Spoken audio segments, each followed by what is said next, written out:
In 1888, a man opened his morning newspaper and read his own obituary. He was not dead.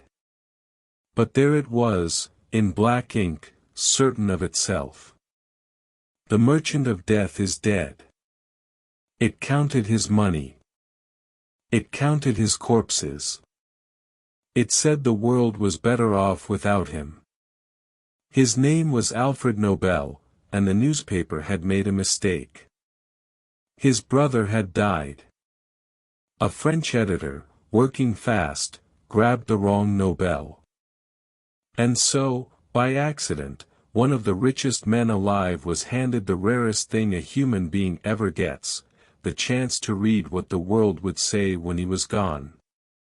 It was not kind. Most of us fear death because it ends us. Nobel discovered something worse. Death does not end you. It hands you to other people, and lets them decide what you were. To understand the verdict, you have to understand the man. Alfred Nobel was a chemist, a genius, a loner. He spoke 5 languages and trusted almost no one. He never married. He wrote poetry in secret and hid it. And he had built the largest explosives empire on earth. He was, by every account, a deeply unhappy man. He suffered from long spells of depression. He called himself, in a letter, a misanthrope who had never had a friend. He owned houses in a dozen cities and belonged to none of them. Whatever the money was buying, it was not peace. His invention was dynamite. Before Nobel, there was nitroglycerin, a liquid so unstable a hard step could kill you. Men carried it and died carrying it. Nobel found a way to tame it, to soak it into a soft clay until it could be held, shaped, shipped, and detonated only when you meant it. He called it dynamite, from the Greek word for power. And power is exactly what it gave him. Dynamite built the modern world. It blasted the tunnels for the railroads. It cut the canals. It opened the mines and moved the mountains that stood in the way of the century. Every road through solid rock was, in some sense, his. But rock is not the only thing dynamite moves. Armies noticed. What breaks a mountain breaks a fortress. What clears a canal clears a trench. The same invention that built the world was quietly being fitted to end men in it, and Nobel, careful, precise, always counting, knew it. He sold to whoever bought. His factories spread across 20 countries. His fortune became one of the largest on the planet. For a while the world recoiled. His nitroglycerin blew up ships and warehouses and killed men on 3 continents. Some countries banned it outright. Newspapers called the stuff Nobel's oil and printed the body counts. He was, even before the famous Obituary, a man the public already tied to sudden, screaming death. And the world had a name ready for a man who got rich this way. Here is the part the Obituary did not print. The explosions did not only happen to strangers. In 1864, one of Nobel's own factories blew apart. Among the dead was his younger brother, Emile, 20 years old. Alfred was building the thing that killed his own family. He did not stop. He built safer. He built more. That is the shape of the man. He was not a monster who loved death. He was something harder to look at, a person so certain of his work that he kept refining the thing that had already cost him everything soft in his life. He buried the guilt in progress. He told himself he was building tools. Tools are neutral. Tools have no blood on them. The world did not agree. And on that morning in 1888, the world told him so, in a newspaper he was never supposed to read. The merchant of death is dead. Imagine the specific horror of it. Not a rumor, not a fear whispered late at night, a finished verdict, typeset and printed, sold on every corner. This was the world's true feeling about him, delivered by accident, with no one softening it for the grieving. There was no funeral to perform grief at. There was only Alfred, alive, reading in cold print that the planet would exhale in relief the day he stopped breathing. Sit with what that does to a man. He was in his 50s. Wealthy beyond counting. Respected in the rooms that mattered. And a stranger's mistake had just shown him the sentence carved on the far side of his life, and it was a curse. This is the turn most people never get. We all die into other people's words. We just never hear them first. Nobel told no one what he was planning. He was a private man to the end. But something in him had cracked open, and behind the privacy he began, quietly, to rewrite the ending. For years he said nothing. He kept working. He kept selling. On the surface, nothing changed. But a man who has read his own obituary is never the same man again, and Nobel had started keeping a second, secret account, not of money, but of meaning.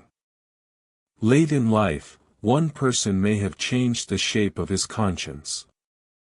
Her name was Bertha von Suttner, for a short time his secretary, then his friend for decades, and one of the loudest voices for peace in Europe. She told him his explosives would not end war but feed it. He argued back, half joking, half haunted, that his factories might end war faster than her congresses ever could, because on the day two armies could destroy each other in a single second, they would recoil and disband. He was wrong about that. But the conversation stayed in him. And the peace prize he founded would one day be given to her. In 1895, 1 year before he died, he signed a will. He did it almost in secret, at a Swedish club in Paris, witnessed by 4 men who barely knew what they were signing. In it, he did something that stunned his own family and outraged his country. He gave away nearly his entire fortune, the whole blood-soaked dynamite empire, to fund a set of prizes. Prizes for the people who did the most good. For discovery. For medicine that heals. For literature that lifts. And, from the man the papers called the Merchant of Death, a prize for peace. His relatives were furious, the money was supposed to be theirs. His country accused him of betrayal. The will was challenged, delayed, nearly destroyed. It took years of fighting to carry out a dead man's last correction. But it held. And it worked better than he could have dreamed. Today, more than a century later, ask a stranger what the name Nobel means. They will not say dynamite.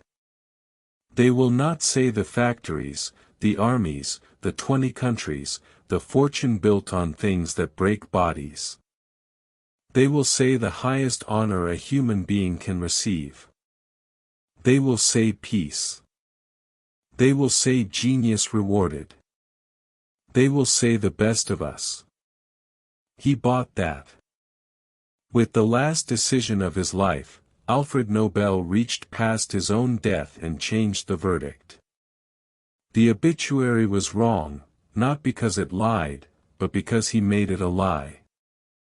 There is a final irony he could not have planned.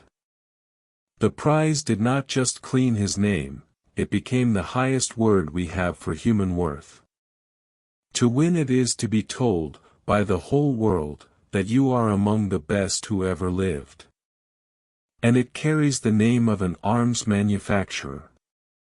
Every year the greatest healers and peacemakers on earth line up to be honored in the name of the merchant of death, and not one of them flinches, because almost no one remembers the man at all.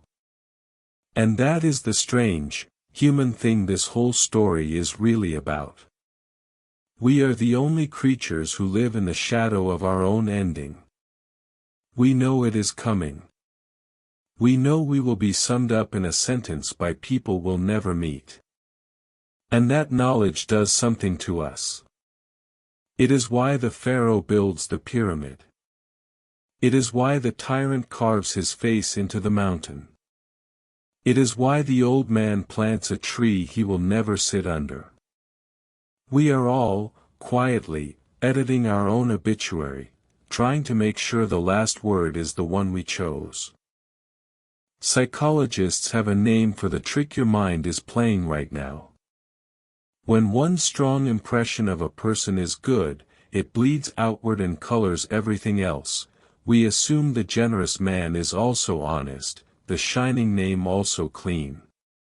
It is called the halo effect. Nobel understood it without the term. He knew that a single blinding act of good at the end could outshine a lifetime of ambiguous means. He did not erase the dynamite. He simply built something so bright beside it that no one looks at the dynamite anymore. This is not only a story about one guilty man buying his way into heaven. It is how all memory works. Nations do it. They bury the massacre and teach the founding. Families do it, and so do we, every time we tell the story of our lives with ourselves at the flattering center. The past is not fixed. It is edited, constantly, by the living, in favor of the version they can bear to keep. Nobel just got to see the draft. He was handed the single most terrifying gift there is, the truth of how he would be remembered, while there was still time to do something about it. Most of us are not so lucky. We write our verdict every ordinary day, in small choices no newspaper records, and we never get to read it back. So here is the question the Dynamite King leaves you with. If a mistake at the printer handed you your own obituary tomorrow morning, the real one, the honest one, the one the world would actually write, would you recognize the person in it? And if you didn't, how much time do you think you'd have left to change it? Follow for more.